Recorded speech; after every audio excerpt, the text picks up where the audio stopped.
Сәлем достар, менің YouTube арнама қош келіпсіздер. Жалпы осы сөзді айтуды ұзақ уақыттан бері сағынып қалдық. Негізінде өткен 7 айда өте көп өзгерістер болды жеке өмірімде, сондықтан YouTube каналға толыққанды үлгермейтін болғандықтан, осыдан 7 ай бұрын YouTube каналды толыққанды жапқан болатынмын. Алайда қазір өздеріңіз көріп тұрғандай, жаңа сондай бір локацияда сіздерге қайта оралып отырмын. Жалпы бүгін аса көп айтатын тақырып жоқ, сондай бір жеке футбол тақырыбы емес, жалпы осы 7 ай бойы қандай өзгерістер болды, сол жайында уақыт болып жатса өткен Еврокубоктардағы соңғы ойын күндеріндегі матчтарды да атап өтейін. Жалпы солай, мен YouTube арнама қош келіпсіздер. Мінекей өздеріңіз көргендей YouTube'қа қайта оралып отырмын. Арнаға тіркеліп, лайк басып, қайтадан өздеріңіздің достарыңыз шақыра берсеңіздер болады. Және осы жерде айта кететін бір жайт, енді осы жаңа уақыттан бастап мен қайта оралғаннан кейін жалпы YouTube арнамда видеолар бұрынғыдай көп жиі шықпайтын болады, себебі физикалық тұрғыда мен жалпы ол нәрсеге үлгермей жатамын кейде. Аптасына бір яки немесе максималды 2 видео түсіруге жалпы тырысамын. Ендеше бастайық. Өткен 7 айда футболда өте көп өзгерістер болды, алайда ең бірінші жаңағы естен кетпес биылғы жылдағы үлкен жаңалықтың бірі ол әрине Суперлига болды. Суперлигаға менің ойым негізі осыдан 3 жыл бұрында, қазір де толыққанды отрицательный дейді ғой, сондай. Ол ешқашан жаңағыдай бір перспективасы жоғары жоба болған емес. Негізі Суперлига және солай болып қала береді де, ол Суперлигаға қатысты ойым өзгерген емес.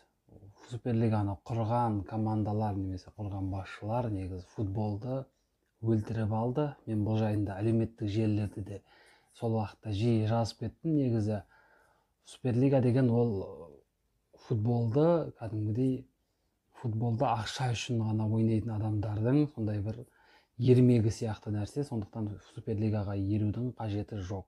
Тақырып жалпы кешегі Рома мен Манчестер Юнайтедтің ойыны жайында айта кеткім келіп отыр. Енді Манчестер Юнайтедтің жанкүйері болғандықтан бірінші кезекте сол матч туралы айтқым келіп отыр. Негізінен Рома матчты өте лайықты деңгейде бастады. Аутсайдерге лайық, аутсайдер деген атына лайық және сондай бір ерекше батылдықпен бастаған сияқты болып көрінді. Және 2 гол да соқты. Алайда Рома сол бір разгромды, жаңағы разгром болатындай, сондай 6-да 2 деген есеп болатындай нашар ойын көрсетті деп айтамаймын. Әрине екінші таймда кішкене ойында өзгерістер болды, бірақ 3-1 мәжбүрлік ойыншының алмастырылуы әрине өзінің жаңағы белгілі кедергілерін келтіретіні белгілі әрине.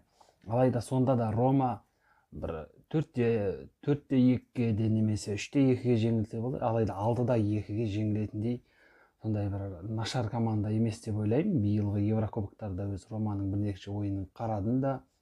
Ал Манчестер Юнайтед ол әрине дәл қазір сол қалған 4-тіктегі Еуропа лигасындағы өте сондай бір ең қарқыны жағынан, өсу жағынан қарқыны жоғары және өте сондай бір атағы жағынан мастодонт команда десек болатын шығар. Еуропа лигасындағы Арсенал да, Вильяреал да, тіпті Рома да оның қасында тұрмайды. Сондықтан кешегі ойын жалпы өте керемет болды. Және Манчестер Юнайтедті енді бір 80%-ға деп айтайық, Еуропа лигасының финалына шығып тұр. Ары қарай әрине кіммен кездесетіні белгісіз. Арсенал мен Вильяреалдың матчын қарамасам да негізі сондай бір тартысқа толы қызық матч болған сияқты, бір қайталауында бір қарап шығатындай матч болған сияқты. Және Испания Ла Лигасындағы кешегі бір матч жайында айта кетейін, Барселонаның матчы жайында. Барселона негізінен маусым басында да Барселона жайында көп айтқан болатынмын. Қазірде қайта оралғаннан кейінгі алғашқы видеом Барселона жайында болып тұр тағы да.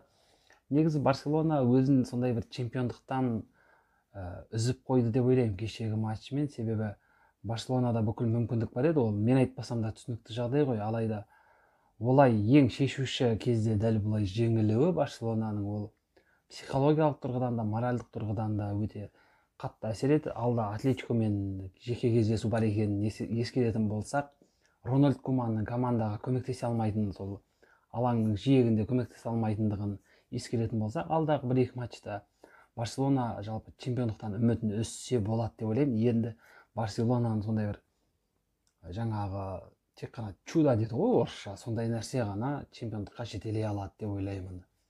Міне достар, бүгінгі қайта оралғаннан кейінгі сіздермен осылай қауышып, кішкене болса да, аз болса да, сіздермен осындай соңғы жаңалықтар жайында бөлісе кетуді жөн санадым.